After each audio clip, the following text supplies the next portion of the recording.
வணக்கம் மக்களே. சமீபமாக நம்ம சேனலில் நிறைய அரசியலை பற்றி பேசியாச்சு. கொஞ்சம் ஃபன்னாக ஏதாவது பண்ணுவோன்னு சொல்லிட்டு சினிமாவை பற்றி நிறைய கண்டென்ட்லாம் ரெடி பண்ணி வச்சுருந்தேன். ஆனால் என்ன பண்ணுறது, ஒரு அரசியல் கட்சி தலைவர் நமக்கு கண்டென்ட்டை கொடுக்கணும்னு சொல்லியே பேசியிருக்கார். அதனால் அவருக்கு நம்ம சில ரிப்ளைகள் கொடுக்க வேண்டியது இருக்குது. அதனால் இந்த வீடியோ ரெடி பண்ண வேண்டியதாக போயிடுச்சு, வேறு வழி இல்லை. ஏன்னா அவர் பேசுனது கமல்ஹாசனை பற்றி. ஹெச் ராஜான்னு ஒருத்தர் இருக்கார். அதாவது கடந்த 15 ஆண்டுகளாக கண்டென்ட் கிரியேட்டர்ஸ்க்கு வாரி கொடுக்கும் வள்ளல் அவர் தான். இப்போவும் நமக்கு, அதாவது நம்ம சேனலுக்கு ஒரு கண்டென்ட் கொடுத்துக்கிறாரு. அதாவது கமல்ஹாசன் அவர்களை காட்டமாக விமர்சனம் செய்து பேசியிருக்கிறார் ஹெச் ராஜா அவர்கள்.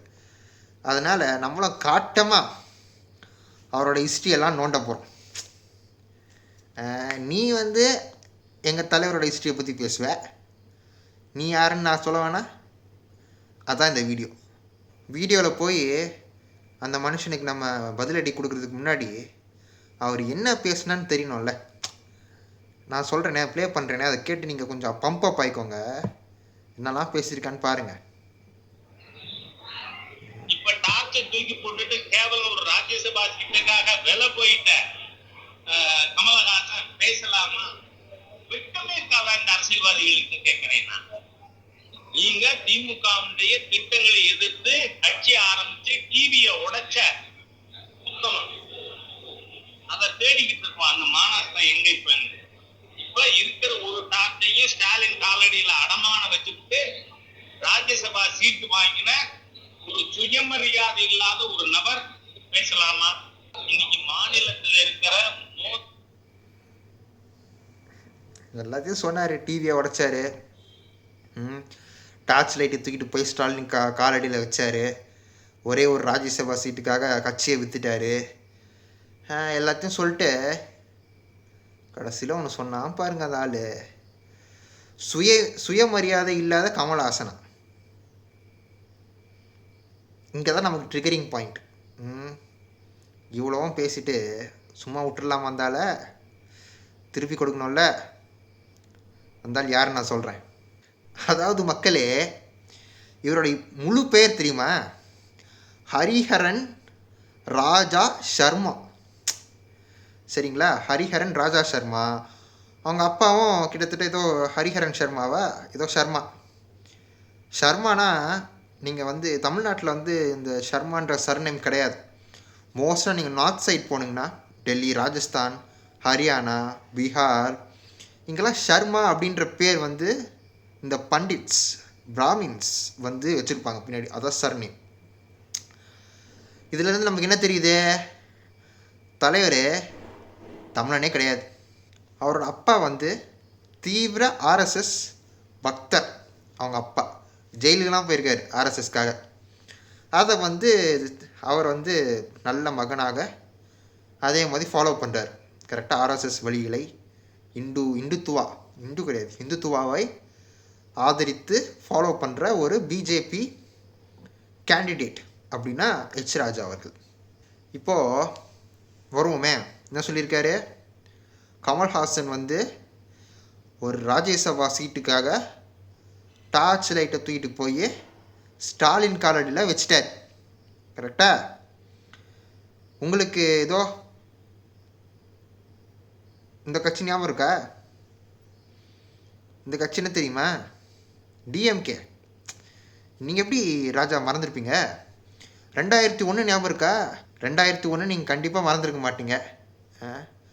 தமிழக சட்டமன்ற தேர்தல் ஞாபகம் இருக்கா? அப்போ நீங்கள் யார் காலடியில் இருந்தீங்க? யார்கிட்ட போய் சீட்டுக்கு கெஞ்சினீங்க? ஒரு சீட்டு காரைக்குடியில் கொடுத்துருங்க அப்படின்னு சொல்லிட்டு யார்கிட்ட போய் கெஞ்சினீங்க? உங்கள் பிஜேபி யார் கூட அலையன்ஸில் இருந்துச்சு? டிஎம்கே கூட தானே.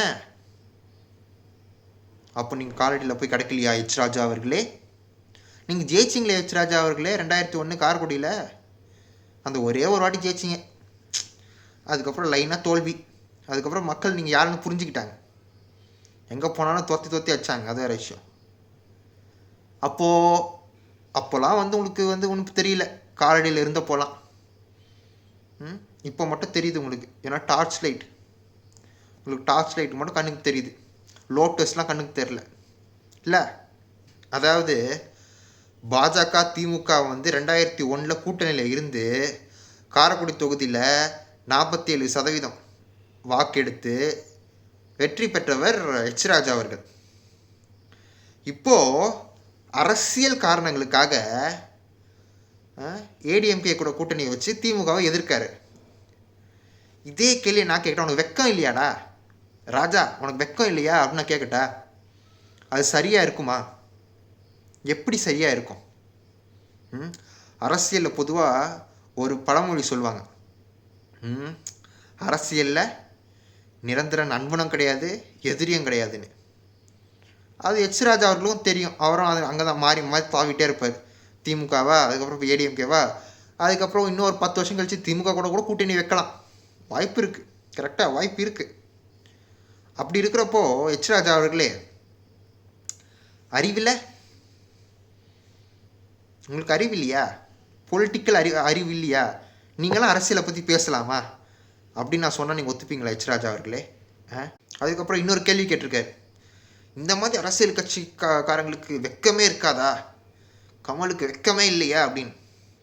இப்போ நான் கேட்கட்டா, 2019ஆம் ஆண்டு ஒரு ஊருக்குள்ளே உங்களை போகவே கூடாதுன்னு சொல்லிட்டு திமுக அதிமுக 2 பேரும் சேர்ந்து உங்களை தடுத்தாங்களே, உங்களுக்கு வெக்கம் இல்லையா? ஏன்னா உங்களை பார்த்து பயப்படுறாங்க. அந்த ஊருக்குள்ளே நீங்கள் போனீங்கன்னா கலவரம் வந்துடும் அப்படின்னு சொல்லி 144 போட்டாங்களே, அப்போ உங்களுக்கு வெக்கமா இல்லையா?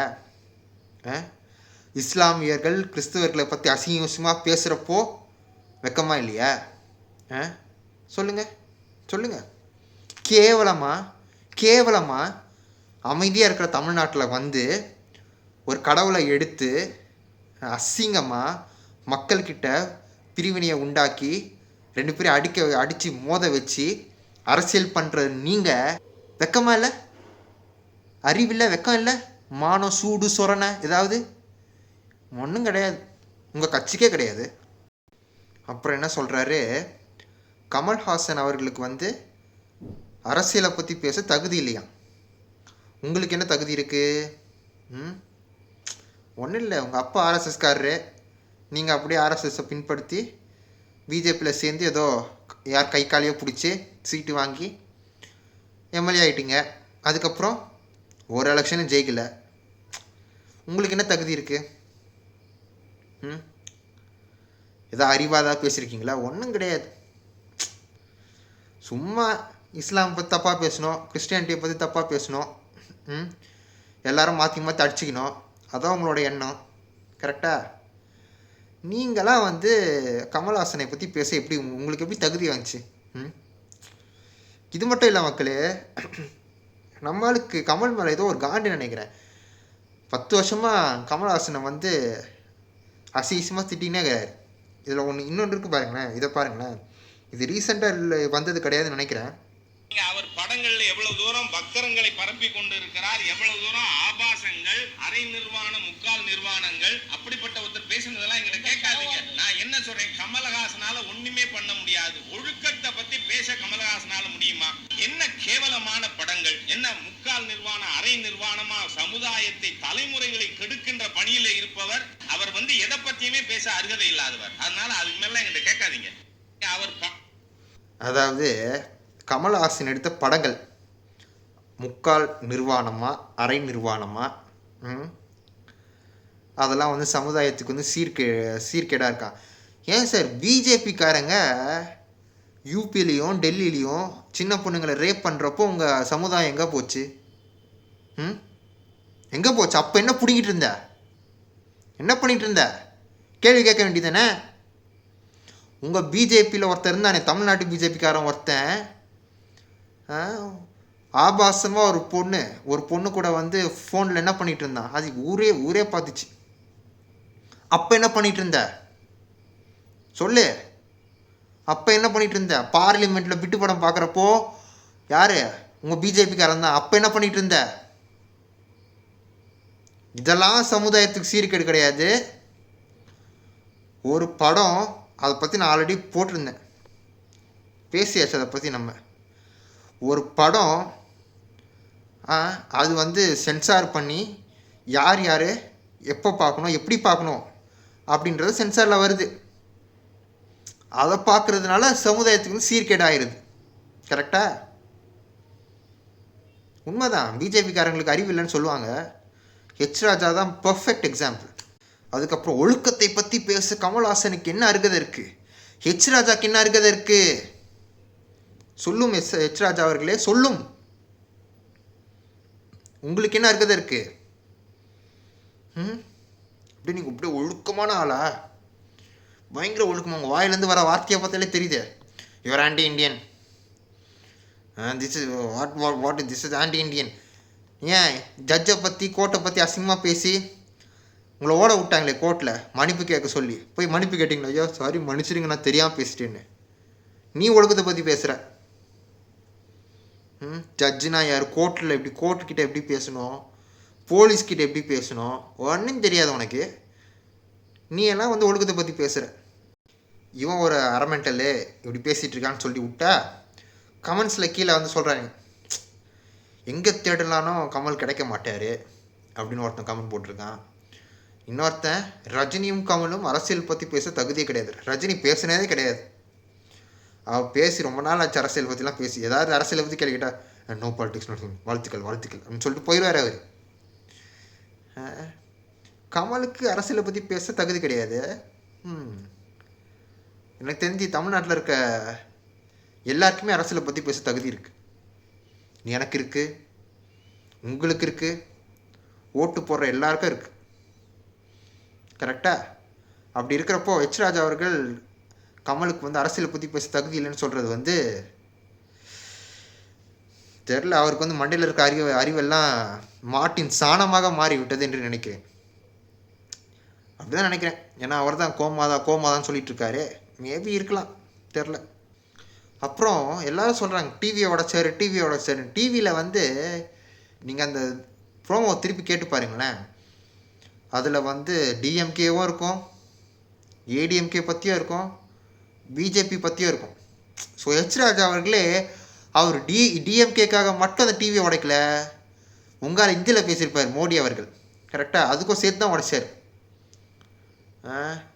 நீங்கள் பண்ணுறது டெரரிசமோட மோசமான ஒரு பாலிட்டிக்ஸ்.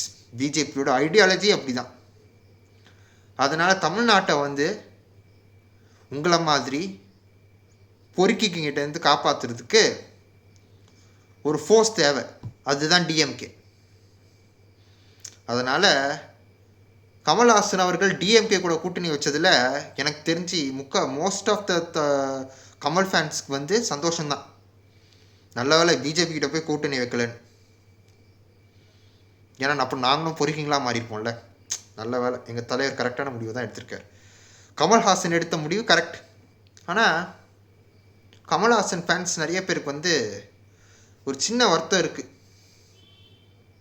நான் முன்னாடியே போட்டிருந்தேன், கமல்ஹாசன் வந்து பாலிடிக்ஸில் வந்து எப்படி சரிஞ்சது எப்படி அப்படின்னு சொல்லி போட்டிருந்தேன். நிறைய ரீசன் இருக்குது. ஆனால் அதுலேயும் சொல்லியிருப்பேன், டிஎம்கே கூட இல்லைன்னா கமல்ஹாசனோட கட்சி வந்து போயிருக்கும். கரெக்டாக? இப்போ கட்சி உயிரோடு இருக்கிறதுக்கு காரணம் டிஎம்கே கூட இருக்கிறது தான். அது அவர் மட்டும் காரணமா அப்படின்னா கிடையாது. அதுலேயும் சொல்லி அந்த வீடியோலேயே சொல்லியிருப்பேன், முதுகில் எத்தனை பேர் குத்தினாங்கன்னு. சரி, யாரெல்லாம் நம்பி கூட வச்சுருந்தாலும் எல்லாம் முதுகில் குத்திட்டு போனாங்க. அதனால் அந்த கட்சியே வந்து சுக்குநூறாக உடஞ்சி போச்சு. அவ்வளோதான் மக்களே. இந்த ஹெச் ராஜா பற்றின உங்களுடைய கருத்துக்களை வந்து கமெண்ட்டில் போடுங்க. இந்த ஆள் வந்து எவ்வளோ சொன்னாலும் இந்த திருந்த மாட்டான். இந்த ஆள் வந்து ஒரு அந்த பிராமண மைண்ட் செட், அந்த தமிழனும் கிடையாது, அங்கேருந்து வந்தது எல்லாம் அந்த அந்த மைண்ட் செட் இருக்குல்ல, ரொம்ப மோசமான மைண்ட் செட் ஹெச் ராஜாவோட மைண்ட் செட். அவர் மேலே இருக்கிற கேஸெல்லாம் போய் பாருங்கள், எவ்வளோ அசிங்கமாக மற்ற மதங்களை பற்றி பேசியிருக்காருன்றதெல்லாம் போய் பாருங்கள்.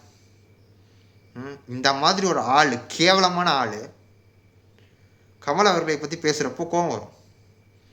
உனக்கு என்ன தகுதி இருக்குது முதல்ல அவரை பற்றி பேசுகிறதுக்குன்னு கோவம் வரும். அந்த கோவத்தில் போட்ட வீடியோ தான் இது. சில இடங்களில் ஏதாவது தான் தப்பாக பேசியிருந்தேன்னா என்னை மன்னிச்சிடுங்க. இன்னொரு வீடியோவில் பார்ப்போம். அதுவரை நன்றி, வணக்கம் மக்களே.